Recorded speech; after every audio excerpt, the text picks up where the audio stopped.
Please be advised that this recorded webinar has been edited from its original format, which may have included a product demo and other engagement features.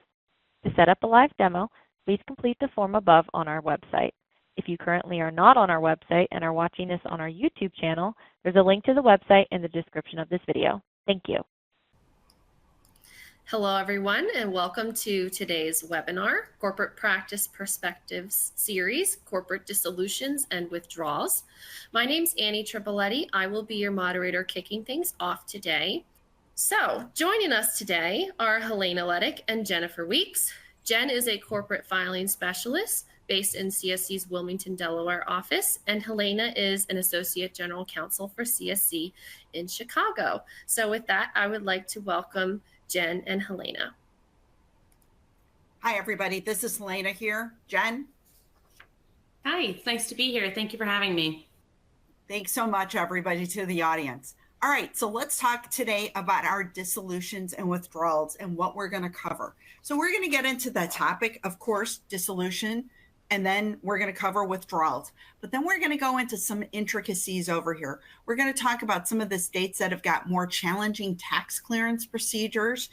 You'll hear about that from Jen, how that can come into play over here. We'll talk about a termination in lieu of withdrawal, where that might be able to help you out. We'll have a checklist, and then we'll go through a Q&A session at the end.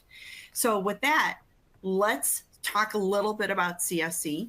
CSC is what I like to say is that we are the business behind business.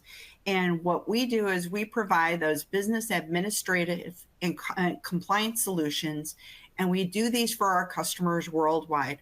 We work with more than 10,000 different law firms, more than 90% of the Fortune 500.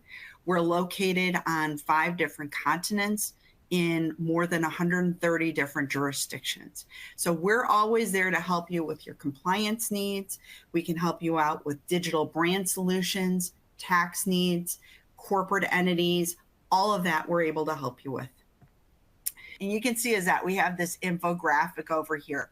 But you can see is that our formations are over here. Maybe that you need things like registered agent, you're doing some acquisitions, we can help you out with that compliance over there with that formation. But then the maintaining comes through.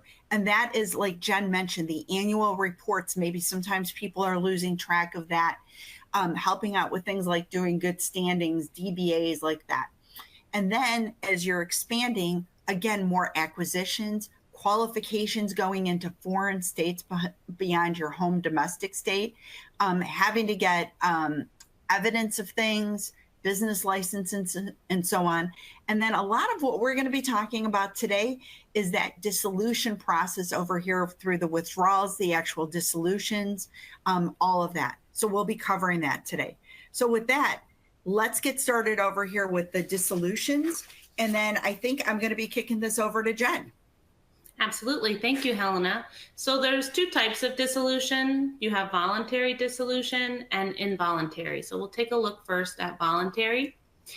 And basically what's involved in that is once your company is formed and you're registered with the Secretary of State, you're required then to update that record with any changes.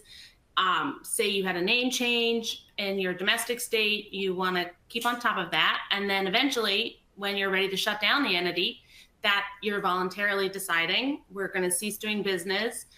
You handle your internal, perhaps there's a vote, you take care of all of that. And then when you're ready, you go to file your documents with the Secretary of State. So sometimes this can be frustrating when perhaps you think it's going to be just a one-step process, but then as you move forward in it, you realize there's tax clearance or there were annual compliance required that you weren't taking care of. And so sometimes you can face some roadblocks in your filing, but that's okay. And CSC is here to help. So we'll cover all of it as we go through the presentation. But the opposite to that is that you have an involuntary dissolution. And this is when you haven't realized that there were compliance needs that you were supposed to be keeping up with and you didn't maintain those. So the Secretary of State has said you failed to file for 1, 2, 3 years. We're updating your status from active to perhaps cease good standing to eventually you're revoked. So you may continue to be doing business in that state or multiple states thinking that you're all taken care of and you're on the record there, but really your status has been updated and you're not in good standing. So that's something that it can come as a surprise to people when they come to CSC and they say, we have a big project here, we need your help. And then it's 20 states. And of those 20 states, 10, you were already revoked by the state. So then they say, well, what do we do? And then that's where CSC can jump in and help. Helena, was there anything you wanted to add on that? No, I think you covered this terrifically. Let's move on. So, Perfect. I think there we go. So I think you were going to get us started off with the Articles of Dissolution. I will. So the Articles of Dissolution actually refers to the form that is required to be filed. Now, each state is a little different. They call it a little something different, but basically it's the same. It's a form that CSC can send to you. You'll have to complete it. And then when you have it signed and it's filled to the best of your knowledge, you'll send it back to us and we'll get it over to the state for review. Now, again, it's always up to the discretion of the state. If they see that there's some edits needed, we, CSC, can take over that for you. We'll be your liaison between the state and CSC, and we'll work with you through the whole process to get it down. Now, one of the most common areas where we see extra help is needed is with tax clearance. So, Helena, did you have anything you wanted to add on tax clearance? Yeah, and so I think what's really important for the audience to know is this can be really complex over here. And the tax clearance is almost never done with the Secretary of State. It's typically done with something like the Department of Revenue or the Department of Taxation. And so you have that step now that you're leaving your Secretary of State pathway. But then the added complexities come in is that CSC is not able to just go and get a tax clearance on its own. That tax clearance request has to come from an authorized individual from that entity. So, it could be a member, it could be a manager, whatever it should happen to be. And they're the ones who actually have to do that authorization to ask for it.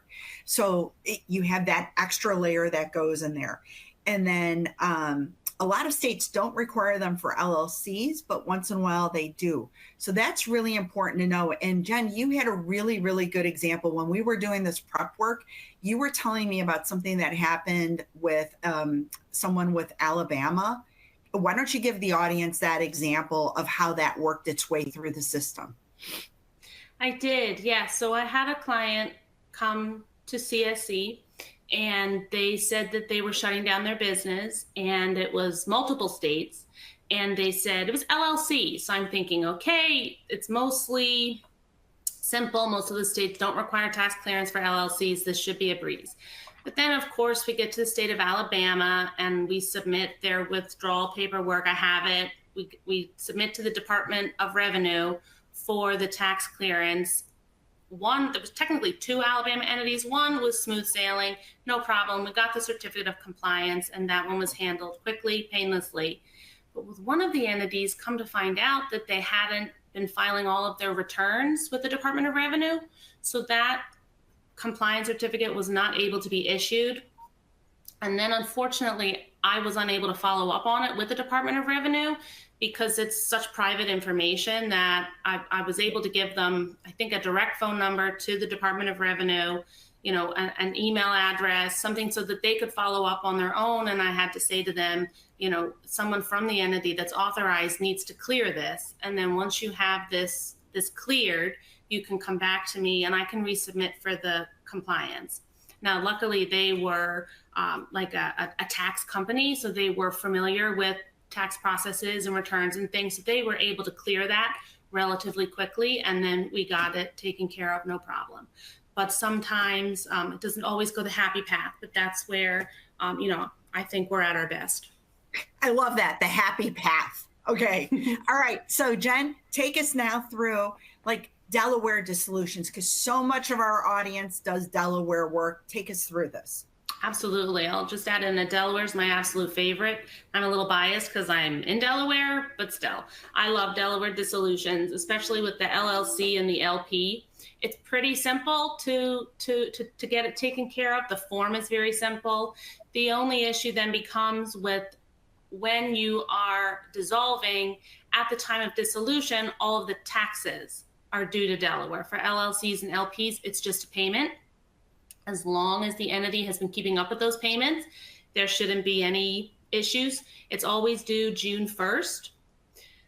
But I will say that it's very common for someone to say, hey, I want to dissolve this LLC. They send me the form. I go and check on the Delaware's website, and the entity is in cease good standing. What does that mean? That means that they missed one of their payments recently. No problem. We can just make that payment for you and continue on with the dissolution once we have your okay. That's pretty simple. A lot of times, though, sometimes they'll have missed 2 years in a row. And then once you miss 2 years back to back consecutively, the state will update it from cease good standing to void. So then once your entity is updated into void status, it becomes a little bit more difficult because there's an added step. You would first need to revive the entity. And then once the entity is revived, it's a separate filing, so carries additional fees. You pay the back taxes that were missed, and then we can proceed with the withdrawal. So instead of a one-step, it becomes a two-step.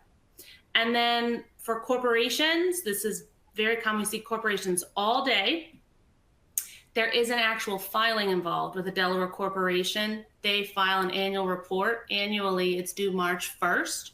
So there is information that's needed for that. It's not as simple as, please just advance my payment. There's information that we need to get up front that we can provide with the form. So some of the information we would require from you is a principal place of business, a phone number for the entity, a new requirement that Delaware has added recently, I believe it was just this month, is purpose of the business. So we're always on top of it and are always looking to see what are the changes that are coming so we can provide that information to you and then make sure that we have everything we need to submit at once, whether it's just the certificate of dissolution form signed, whether it's 1 year of an annual report, whether it's 2 years of an annual report, whether it involves a reinstatement. We like to give you as much information as we can up front so that it's a seamless process. So another very common state that we have that we do dissolutions in is New York. Now where Delaware, it's just an annual report that's required. For New York, it gets to be a little bit more complex because as Helena mentioned with tax clearance, it definitely adds an extra step for New York. So you would file the certificate of dissolution and then you obtain the tax clearance. And you might say, oh, that sounds so simple.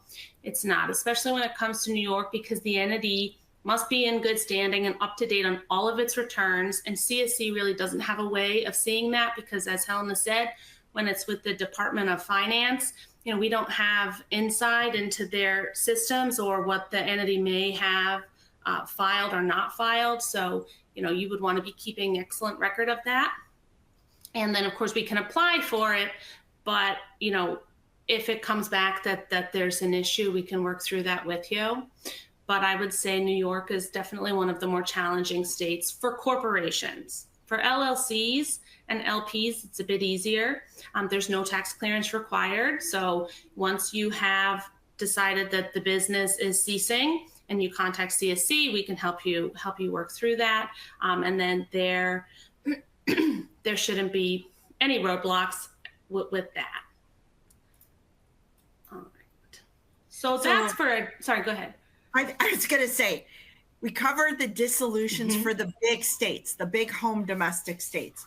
Well, let's now segue into what is the withdrawal. How is that different? And then we're going to be seeing a few more of the states where we have got issues with. So with that, Jen, take it away again. Absolutely. So what is a withdrawal? A withdrawal is the legal process by which a corporation relinquishes its authority to do business in a foreign state since it has already ceased business in the domestic state. So you've already filed dissolution in Delaware or New York, wherever it was first formed. Now you have to then cancel the business in the other states where it's registered. So maybe at one point you were registered across all 50 states. So you take care of your domestic state first, and then now you want to take care of the withdrawal portion. So what you would want to file is the paperwork for it, where before we were looking at articles of dissolution. Now for a withdrawal, you're looking at the application for withdrawal. So that is, again, it differs from state to state, but most commonly that's what you'll see if you're doing your research, or CSC is sending you forms that'll be application for withdrawal. So then I do just want to note that as with the dissolution, with the withdrawal, there could also be an issue with tax clearance, depending on the entity type and the state. Okay, so we're just going to drill down into one specific state, similar to how we did Delaware and New York. For this one, it's Arizona. So when in Arizona, for foreign corporations, you file the application for withdrawal, but then you also obtain the tax clearance. Now with Arizona, it could take upwards of 30 days or more to obtain, again, assuming that the business is up to date on all of their returns. But the entity must also be in good standing when it comes to their annual reports. Have you been maintaining that compliance as required? And then another step in Arizona is that you have to proceed with publishing. So when do you have to publish? It's within 60 days of the formal withdrawal being accepted. You would publish in the principal place of business, wherever that is located. And how long does the publishing take? That's a common question that we get. It can take, it has to be published with 3 consecutive publications. So is it run every week? You know, is it published once a month? So CSC would be able to find all of that information for you, and we would give that to you at the onset of the process. And then once the withdrawal is completed, the Arizona Corporation Commission, that's the Secretary of State there, they're appointed as the registered agent for the service upon the withdrawal. So, you know, if you had CSC as your agent upon the withdrawal, that then becomes revoked, and the Secretary of State takes over that portion of it. Okay, so again, we've highlighted New York. We just spoke about Arizona, but there are other states where this is a requirement, where tax clearance is a major part of the process. Pennsylvania, New Jersey, Louisiana, and also Texas. I would say those are your top 5 where you're going to see this. And as you can see here in Texas, it's much easier to do it perhaps online, because if it's being submitted in paper, say CSC is assisting with paper, it can take upwards of 120 days or more.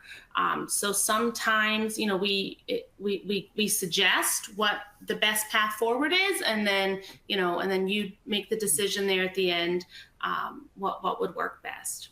Helena, was there anything that you wanted to add here on tax clearance, since it's such a big part? So I just know that in the past, we used to tell people that Pennsylvania always took 2 years, but you've actually said that they've sped it up a little bit.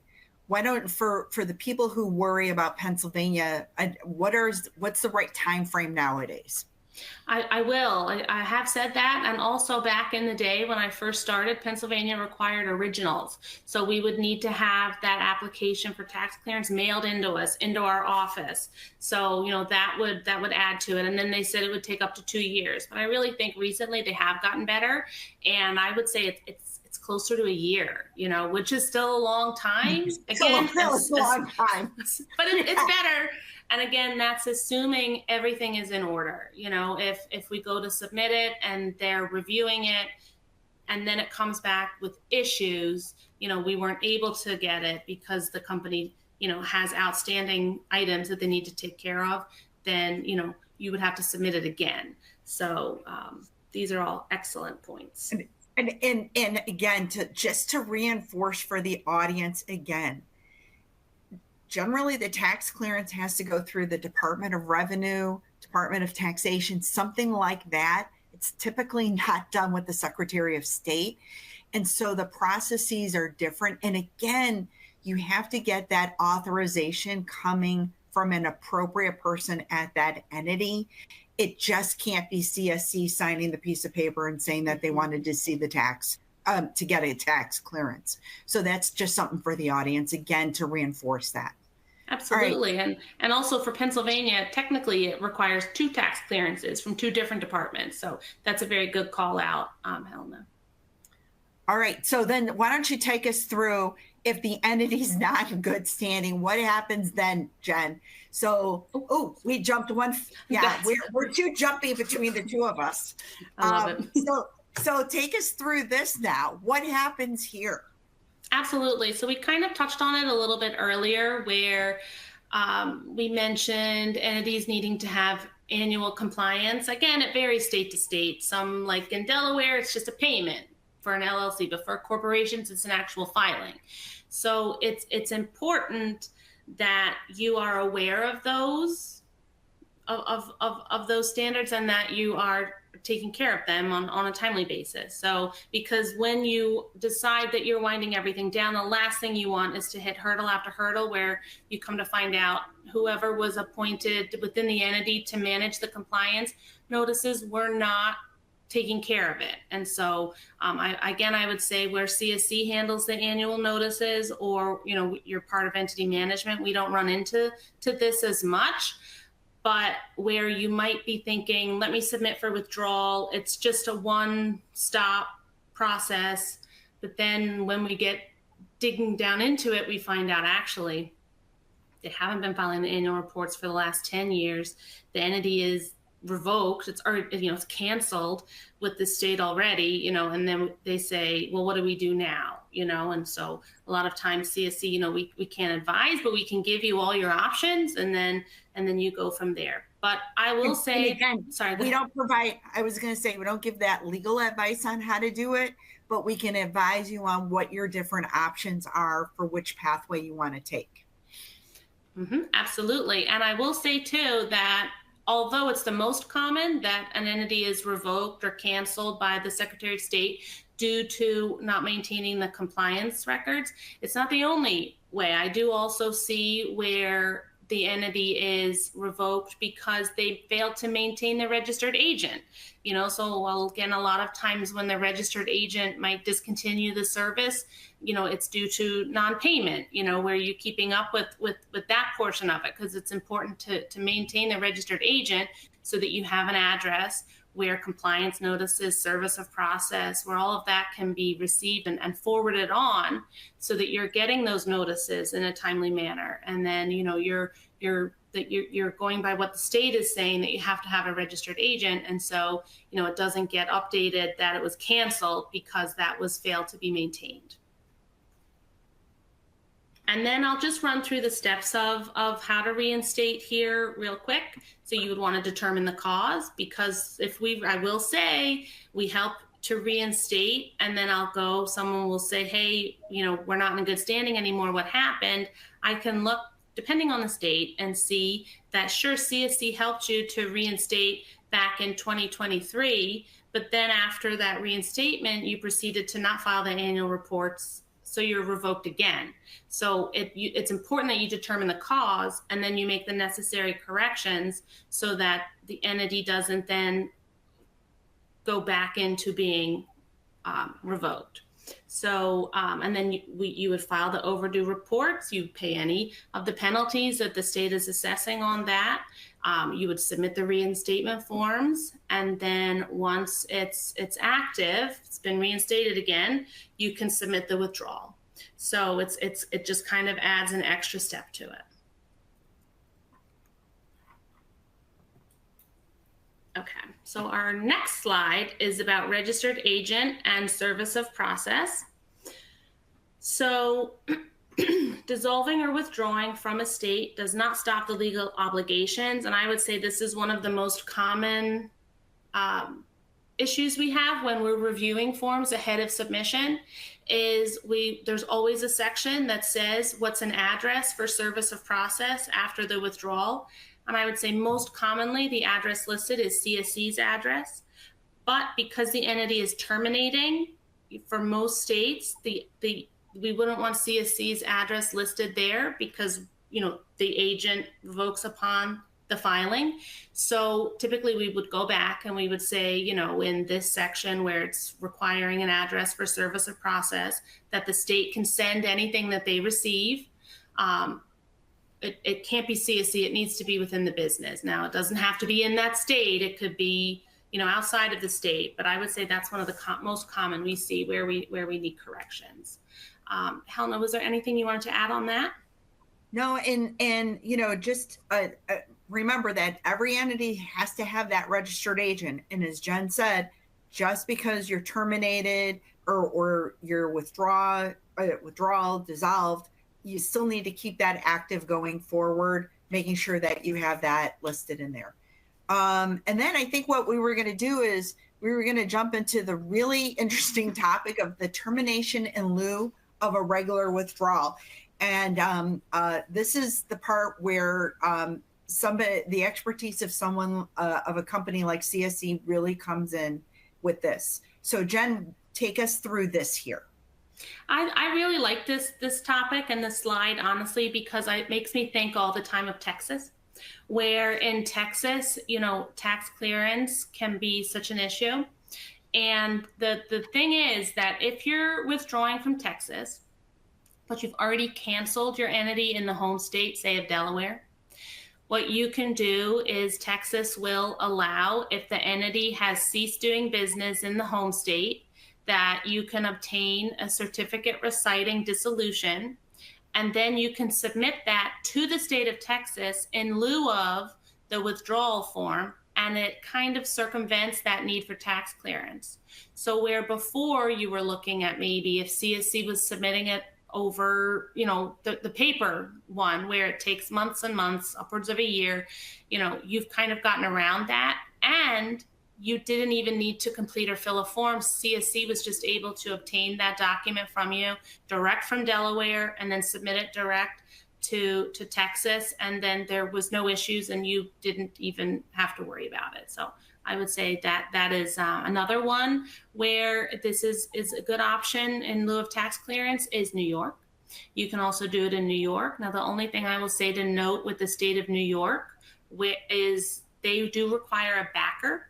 So it's part of the form. If we give you the form to complete and, you know, you're still active in the home state, fine. You have to go the form route, that's fine.